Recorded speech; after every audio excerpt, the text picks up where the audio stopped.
On essaie de faire tout ce qui est correct, tout ce qui est bien. Puis des fois, on se demande, ça vaut-tu vraiment la peine? Hey, on se pose des questions des fois. Qu'est-ce que ça me donne de faire tout ça? De faire tous ces efforts-là? Dans notre vie de tous les jours, on s'efforce peut-être de faire le bien. On met beaucoup d'efforts là-dedans. On réorganise les affaires. Puis après ça, il y a 1, 2, 3 difficultés ou problèmes qui nous tombent dessus, qui surgissent. Puis on se dit, c'est quoi ça? Où est la justice là-dedans? Bien, justement, ça donne-tu bien qu'on est en train de faire une série justement sur « J'ai une question pour toi ». Et ce matin, j'aimerais si on pouvait explorer ensemble une question pour susciter la réflexion. Une réflexion qui pourrait bien nous sauver la vie, qui pourrait bien nous sauver jusque dans la vie éternelle. Voyez-vous, en vérité, Dieu est bon pour son peuple, Dieu est bon pour ses enfants. N'est-ce pas? Oui, Dieu est bon pour ses enfants, mais des fois, ça ne va pas toujours bien dans ma vie. Et on peut bien dire que Dieu est bon, et puis que la Bible dit que Dieu est bon, mais des fois, quand on regarde notre vie tous les jours, on se dit, mais coudonc, il y a de quoi qui ne marche pas, ça ne va pas là. Et ça soulève des questions. Dieu est-il si bon que ça? Ou qu'est-ce que c'est l'affaire qui fait que ça ne marche pas si bien que ça?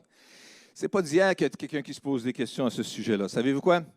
Dans le psaume 73 dans la Bible, qui a été écrit par Asaph, il soulève la même question aussi, puis on va regarder ça ensemble ce matin. Ce psaume-là qui a été écrit, semble-t-il, à environ 1000 ans avant Jésus-Christ. Je vous rappellerai qu'on est en 2021. Alors, ça veut dire que ça fait 3000 ans. 3000 ans. Et ça, c'est plus arrière. Là, on est tellement loin dans les arrières là, qu'on est dans les multipliés par 10, exposant quelque chose là, dans le nombre d'arrières qu'on peut avoir dans l'affaire. Alors, d'accord. Ça fait vraiment longtemps qu'on se pose des questions là-dedans. Puis regardons ensemble dans le psaume 73, versets 1 à 3 ce matin. Oui, Dieu est bon pour Israël, pour ceux qui ont le cœur pur. Toutefois, cependant, mes coudons, mon pied allait trébucher et mes pas étaient sur le point de glisser, car j'étais jaloux des vantards en voyant le bien-être des méchants. Asaph, donc, qui vivait à cette époque-là. Asaph, il faut dire, c'était un des dirigeants de l'un des groupes musicaux lévitiques qui avait été établi par le roi David pour louer l'Éternel. Puis Asaph était l'un de ces chefs d'équipe-là. Il jouait un rôle important et on voit son nom apparaître dans différentes collections de psaumes, dont quelques-uns qu'il a écrits aussi. Et dans ce psaume-là, ici, en particulier, Asaph explique que jusqu'à ce qu'il entre dans le sanctuaire de Dieu, il ne pouvait pas comprendre, il ne pouvait pas saisir la justice. Quelle justice pouvait permettre aux méchants de prospérer pendant le temps que lui, le juste, endurait des épreuves et toutes sortes de difficultés? Parce que quand il observe Asaph, il dit à partir du verset 4, eux-là, ces méchants-là ou ces injustes-là, rien ne les tourmente jusqu'à leur mort. Connaissez-vous du monde de même, vous autres? Il y a du monde que la vie est tout croche, du monde qui sont des... C'est évident que ce n'est pas des obéissants à l'Éternel, mais coudons, ils ont donc l'air de prospérer eux autres. Prospérer de toutes sortes d'affaires. Ils ont l'air tout le temps en santé, ils ont l'air tout le temps d'avoir de l'argent, ils ont l'air tout le temps que tout va bien dans leur vie. Ça fait longtemps qu'Asaph se disait, coudons, c'est quoi le problème? Eux autres, rien ne les tourmente, jusqu'à leur mort. Et au moins, s'il y avait des saisons que tout d'un coup, la justice ou le jugement de Dieu tombe dessus. Mais non, ce n'est pas ça. Et leur corps prend de l'embonpoint. Dans notre culture aujourd'hui, c'est moins peut-être un signe de prospérité. On essaye plus d'essayer de...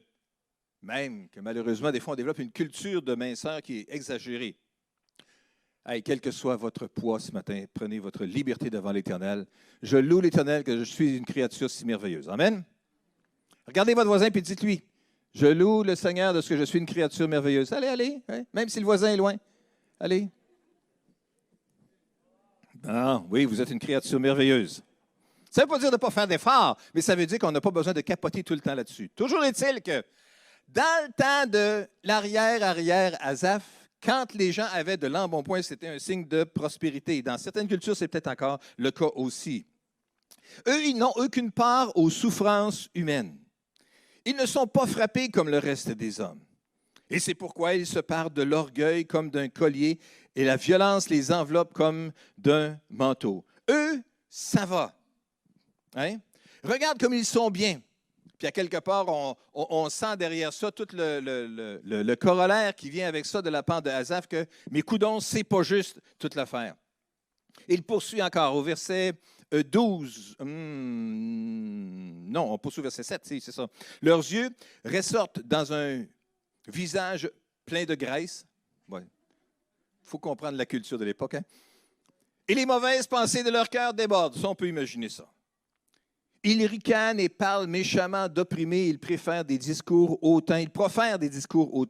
Leur bouche s'attaque au ciel et leur langue balaie la terre. Des gens qui blasphèment à tour de bras, des gens qui disent toutes sortes d'imbécilités à l'égard de Dieu, à l'égard des croyants, à l'égard des chrétiens, qui pourtant semblent prospérer malgré tout. Et puis dans le fond, Asaph dit, regarde comment ils sont bien eux autres. C'est pas juste à quelque part. Ils sont toujours tranquilles. Verset 12, hein? Voici comment sont les méchants. Toujours tranquilles. Ils augmentent leur richesse. Hein? C'est comme si eux autres, leur investissement, ça continue tout le temps à augmenter. C'est donc pour rien que j'ai purifié mon cœur. C'est là qu'on arrive à l'affaire.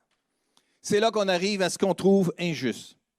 C'est donc pour rien que j'ai purifié mon cœur et que j'ai lavé mes mains en signe d'innocence. Chaque jour, je suis frappé et tous les matins, je suis repris. Autrement dit, eux, ça va, mais moi, ça ne va pas. Et à quelque part, le cri, c'est pas juste. Verset 16. Asaph poursuit sa réflexion et dit, quand j'ai réfléchi pour comprendre cela, la difficulté a été grande à mes yeux. Je me suis gratté la tête longtemps, jusqu'au moment où je suis entré dans les sanctuaires de Dieu et où j'ai prêté attention au sort final des méchants. Il y a deux thèmes ici qui reviennent encore et encore dans ces versets-là. Tout d'abord, c'est que le méchant prospère pendant que le juste s'interroge sur le pourquoi que ça lui arrive. Hein? Pourquoi il se soucie de faire du bien alors que l'autre, qui ne se soucie pas de ça du tout, lui semble prospérer et ça semble marcher son affaire dans la vie. Pourquoi cette affaire-là? Pourquoi se bandrer de faire tous ces efforts-là si ça va m'amener encore de la souffrance et puis ça ne m'amènera pas plus de prospérité? Puis l'autre qui fait aucun effort, lui, il semble se la couler douce. La deuxième chose, deuxième thème qui revient là-dedans, c'est que la prospérité, la santé du méchant paraît si invitante que les justes, même fidèles, souhaiteraient bien pouvoir changer de place. Difficulté. Pourquoi toutes ces affaires-là arrivent-elles? Et moi, je voudrais juste ce matin, comme juste un ami chrétien, comme un croyant, juste comme quelqu'un qui a lu comme vous la parole de Dieu aujourd'hui, permettez-moi juste de vous rappeler à nouveau. Ne souhaitez pas de changer de place avec le méchant pour avoir sa prospérité un jour. Parce que savez-vous quoi? Un bon jour, là, il souhaiterait peut-être pouvoir changer de place avec vous pour avoir votre prospérité éternelle.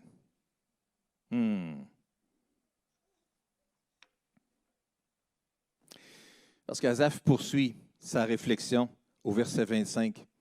Et quand il a réfléchi à la grandeur de Dieu, à la bonté de Dieu et à la puissance de Dieu, il dit, « Qui d'autre ai-je au ciel?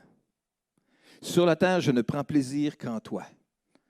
Mon corps et mon cœur peuvent s'épuiser, mais Dieu sera toujours le rocher de mon cœur et la bonne part. » Mon corps et mon cœur peuvent bien s'épuiser, mais Dieu, malgré tout, sera toujours le rocher de mon cœur et ma bonne part.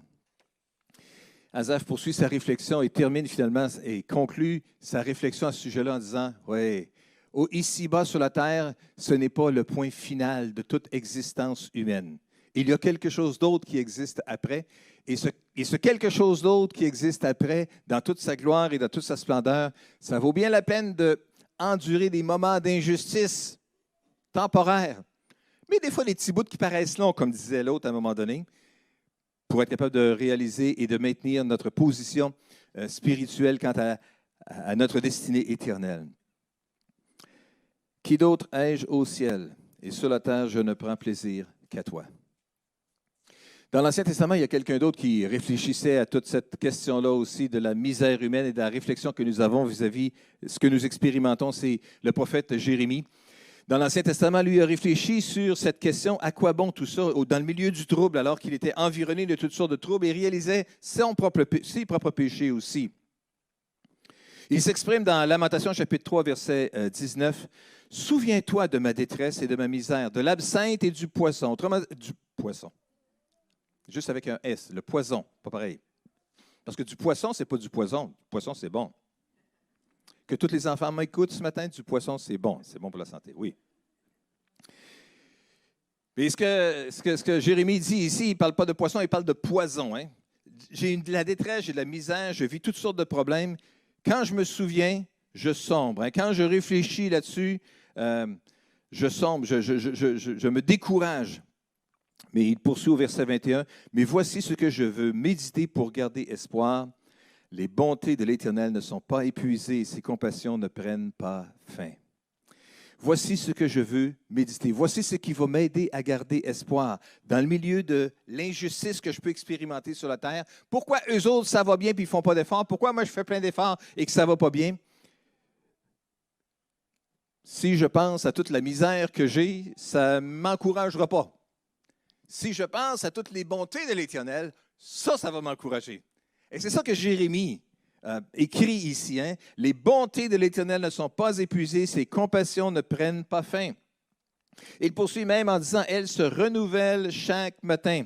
Que ta fidélité est grande. Je le déclare, l'Éternel est mon bien, c'est pourquoi je veux m'attendre à lui. Grande est la fidélité de Dieu.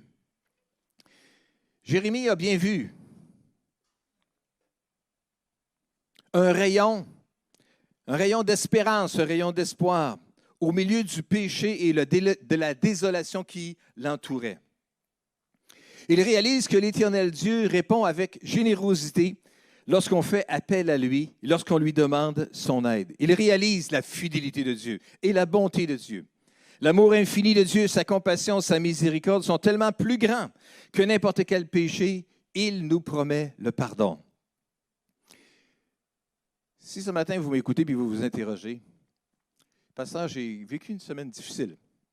J'ai fait une coupe de coche mal taillée.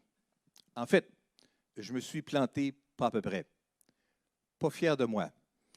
Est-ce que Dieu va être capable de pardonner ce que j'ai fait? Quand on sent le poids de la culpabilité, ça peut être une véritable question.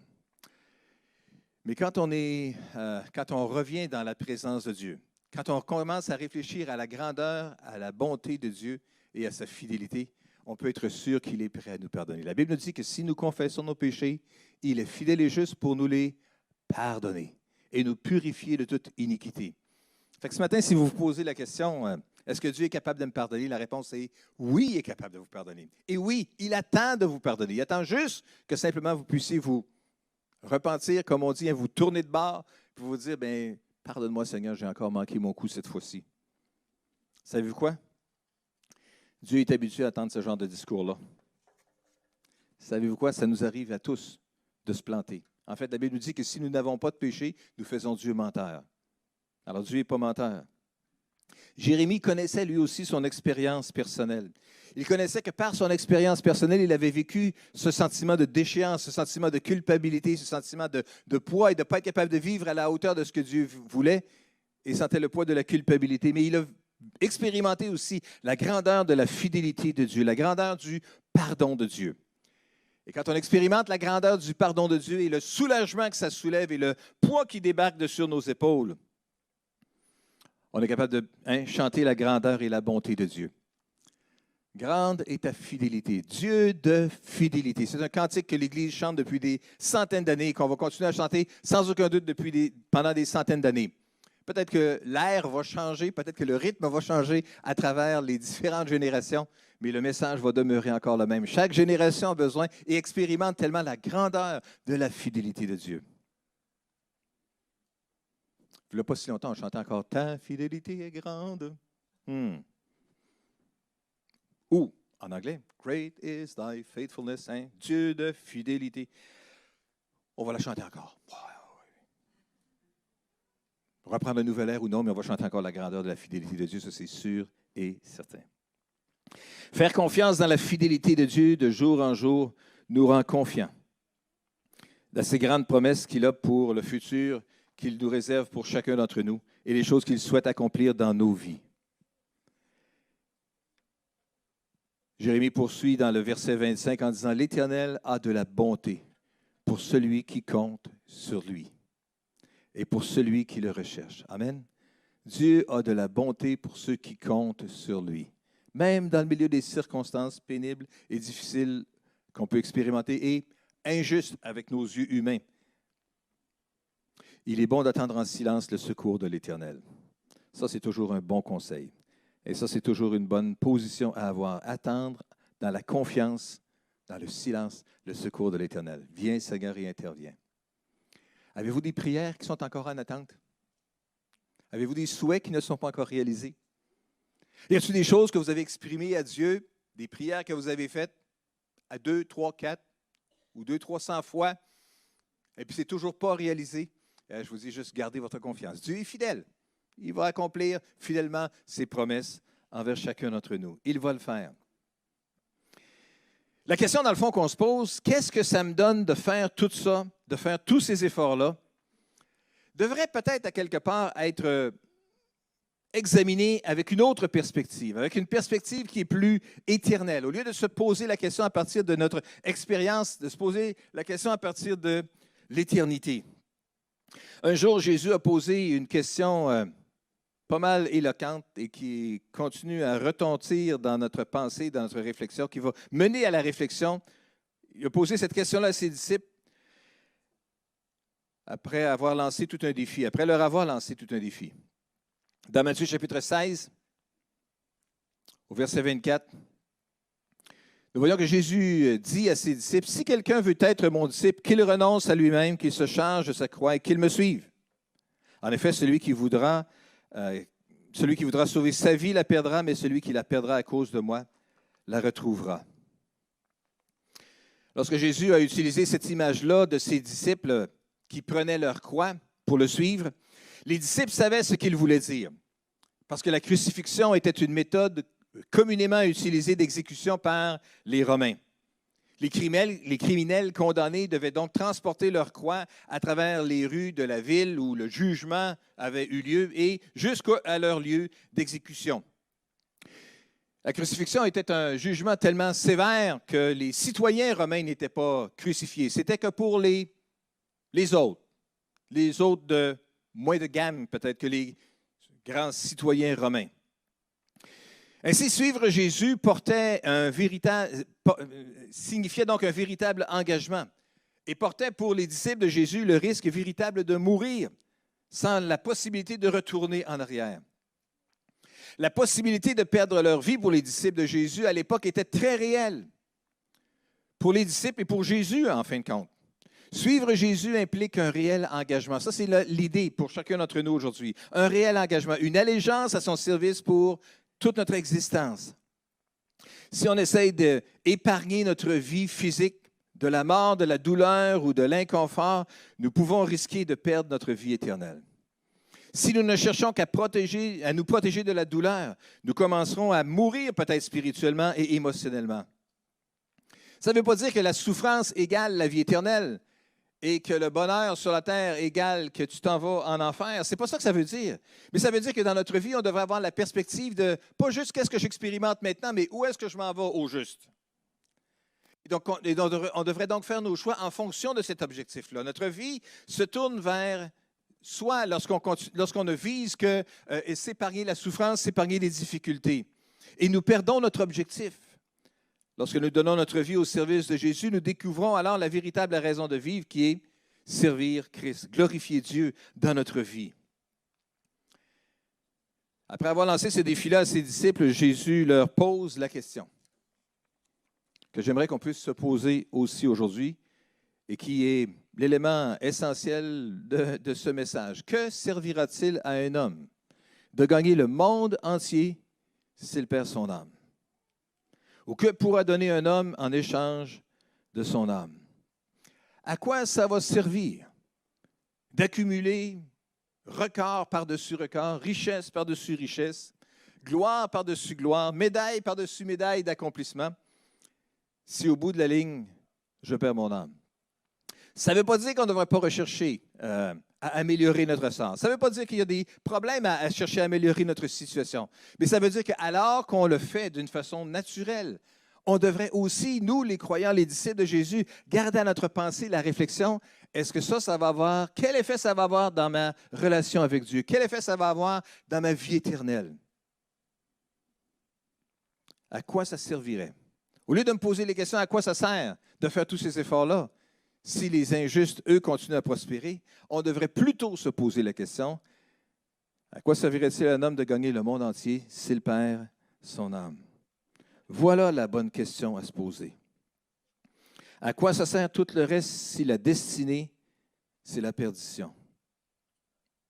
Qu'est-ce que ça me donne de faire tout ça? Doit plutôt devenir à quoi ça sert de gagner tout ça si le résultat, c'est la perdition? Que servira-t-il à un homme de gagner le monde entier s'il perd son âme? Lorsqu'on ne connaît pas Jésus comme son sauveur personnel, lorsqu'on n'a pas une relation personnelle vitale avec lui, on fait des choix comme si cette vie était tout ce dont nous avons. Mais en réalité, cette vie, ici-bas sur la terre, n'est juste que l'introduction vers l'éternité. C'est tellement difficile de garder ça en pensée, parce qu'on est tellement dans le présent, tellement dans l'actuel, tellement dans le terre-à-terre et dans le physique. Mais la vérité, c'est que tout ce que nous accumulons sur la terre n'a aucune valeur pour acheter la vie éternelle. Atteindre les plus hauts niveaux dans la société ou recevoir les plus grands honneurs civiques ne peuvent pas nous mériter le droit d'entrer au ciel. On ne rentre pas au ciel parce qu'on a eu des médailles de bravoure. Ça ne veut pas dire de ne pas avoir des gestes de bravoure. Ça ne veut pas dire que quand on est sur une scène d'accident et qu'il y a quelqu'un qui est en danger, on ne devrait pas intervenir. Oui, on devrait le faire. C'est sûr qu'on devrait le faire, normalement. Et puis, si au bout de ça, il y a une reconnaissance, tant mieux. S'il n'y en a pas, c'est correct. On l'a fait pas pour avoir une reconnaissance nécessairement. Il faut intervenir lorsqu'on est capable de venir en aide à quelqu'un. Mais on ne rentre pas au ciel parce qu'on a sauvé la vie de quelqu'un. On rentre au ciel parce que quelqu'un a offert sa vie en sacrifice pour nous et que nous avons dit, oui, j'ai besoin de Jésus dans ma vie. Amen. Que servirait-il à un homme de gagner le monde entier s'il perd son âme? Ça, c'est la question que j'aimerais qu'on puisse garder dans nos pensées, dans nos réflexions, aujourd'hui, demain et dans les prochaines journées. Est-ce que je peux inviter les musiciens à revenir, s'il vous plaît? Ne devrait-on pas tenir compte de cette question-là lorsqu'on réfléchit aux choix qu'on a à faire dans la vie? Puis on en a plusieurs choix à faire dans la vie parce qu'il y a plusieurs opportunités qui peuvent se présenter devant nous. Et tu sais, une des choses qui est tellement naturelle, c'est justement la poursuite d'améliorer notre situation. Hein? La poursuite du bonheur, je pense que ça dit dans une constitution d'un pays dans le monde. Chercher la poursuite du bonheur, chercher à améliorer notre condition. C'est sûr, il n'y a rien de mal avec ça. Les choses changent et s'améliorent tellement à toutes sortes d'égards. De vouloir améliorer son sort, c'est bien. C'est louable. Mais ce serait important d'inclure cette question-là dans la liste des pour et des contre des choix que nous avons à faire. Alors qu'on réfléchit à est-ce que ça vaut la peine? Est-ce que je devrais saisir cette opportunité-là? Si je m'achète un nouveau chalet, c'est une bonne idée? Ben, voyons non. Si tu peux aller puis te reposer, tant mieux, profites-en. S'il est trop loin d'une église et que tu ne pourras plus jamais y aller, il faut juste poser la question. Ça ne veut pas dire de ne pas le faire, mais ça veut dire de poser la question. Ah, s'il y a du Wi-Fi puis tu peux écouter le Carrefour chrétien de la capitale en ligne, c'est bon. Mais s'il n'y a pas le Wi-Fi, il faut juste se poser la question. Ça ne veut pas dire de ne pas le faire, mais tout ce que je veux dire, c'est se poser la question. C'est vrai pour le chalet, c'est vrai pour toutes sortes de possibilités de loisirs qui peuvent s'offrir à nous aussi. Je dois dire que j'ai expérimenté à travers les années d'avoir vu certains frères, certaines sœurs fidèles qui aimaient le Seigneur et qui ont fait des choix d'améliorer leurs conditions de loisirs comme ça. Puis ils ont manqué une réunion, 2 réunions, 3 réunions. On ne les voit plus du tout maintenant. Ce sont des gens qui se sont éloignés spirituellement. Je ne veux pas les condamner, les juger. Ce n'est pas à moi de décider qui va au ciel et qui va en enfer. Mais ce que j'ai vu, ce que j'ai été témoin, c'est que des fois, juste en souhaitant faire quelque chose de bien, on peut se mettre dans le trouble. Et c'est là que cette question-là que Jésus a posée prend toute sa pertinence. Que servirait-il à un homme de gagner le monde entier s'il perd son âme? La pensée de notre destinée éternelle devrait rester dans le top de nos priorités. Qu'est-ce que ça va faire? Si je choisis de faire telle chose, si je m'éloigne physiquement de l'Église, ça ne veut pas dire qu'on devrait tous prendre des logements, tout proche de l'Église et être prêt à y aller facilement. Peut-être que l'Église devrait être promoteur peut-être d'un complexe et puis on vendrait Non, non, on ne fera pas ça. Puis on ne se lancera pas dans ces affaires-là. Ce n'est pas ça notre appel. Hein? Comme un sideline, après avoir vécu une construction comme ça ici et tous ces rebondissements, on va se lancer dans la prospérité. Eric, qu'est-ce que tu en penses? C'est une bonne idée? Non, je ne pense pas qu'on va se lancer dans la construction de ça. Non. La question importante qu'on devrait se poser, dans le fond, ce n'est pas juste combien de kilomètres que je suis de l'Église, combien de kilomètres que je suis des frères et sœurs, mais est-ce que les choix que je fais concernant mon emploi, concernant l'horaire de travail, concernant des possibilités de loisirs. Je parlais avec un gars cette semaine, justement, qui est venu poser la grille en haut. Il y a un bateau de 33 pieds. Puis il s'en allait, il pinait son bateau vendredi, puis il s'en allait en vacances pour aller faire des croisières sur des lacs majestueux du Québec à quelque part. Bien heureux avec son bateau, puis tant mieux pour lui. Je ne sais pas si j'ai envie d'être jaloux. Il y a un côté de moi qui dit « Ah, ça serait le fun en Titi ». Puis un autre côté de moi qui dit « Ah non, j'ai bien trop le mal de mer, ça n'a pas de bon sens ». Vous pensez que j'étais pour dire « Ah non, je pensais trop à ma vie spirituelle ». Ben oui, je devrais vous dire ça. Mais la réalité, c'est pas ça. On pense bien plus humainement des fois dans bien des situations. Mais la réalité, c'est avant d'acquérir quelque chose comme ça, je devrais me poser la question juste comme un croyant. Quel effet ça va avoir dans ma vie spirituelle? Et si la question c'est « Non, ça ne nuira pas à rien pantoute parce qu'il va y avoir ceci, cela, ceci, cela ». Et peut-être que comme couple, quand on fait des réflexions, des pensées comme ça, on devrait être l'un ou l'autre, être capable de se lancer le défi aussi et la réflexion. Quel effet ça va avoir sur notre vie de couple, sur notre vie spirituelle, sur notre marche avec le Seigneur? Quel effet aura ce choix-là qu'on est sur le point de faire sur la qualité de ma vie spirituelle et de ma relation avec Dieu? Que servirait-il à un homme de gagner le monde entier s'il devait perdre son âme?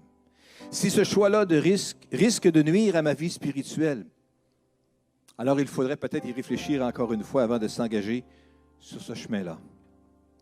Que servirait-il à un homme de gagner le monde entier s'il perd son âme? Seigneur, nous voulons juste te remercier aujourd'hui pour les questions que tu nous as laissées, les questions que tu as posées et qui retentissent encore aujourd'hui des centaines, des milliers d'années plus tard, comme étant encore tellement pertinentes dans les choix, les décisions, les orientations que nous avons à prendre tous les jours dans notre vie aujourd'hui. Alors, je veux juste te prier aujourd'hui, Seigneur, pour mes frères et mes sœurs, pour tous ceux qui entendent ce message aujourd'hui. Viens parler à nos cœurs. Viens juste appliquer la vérité de cette parole à chacune de nos expériences personnelles. Et viens nous aider, Seigneur, à pousser la réflexion, à prendre les bonnes décisions et à glorifier ton nom, Seigneur. Au nom puissant de Jésus. Amen. Et amen. Je vais inviter Marianne et l'équipe de louange de nous conduire dans la louange ce matin.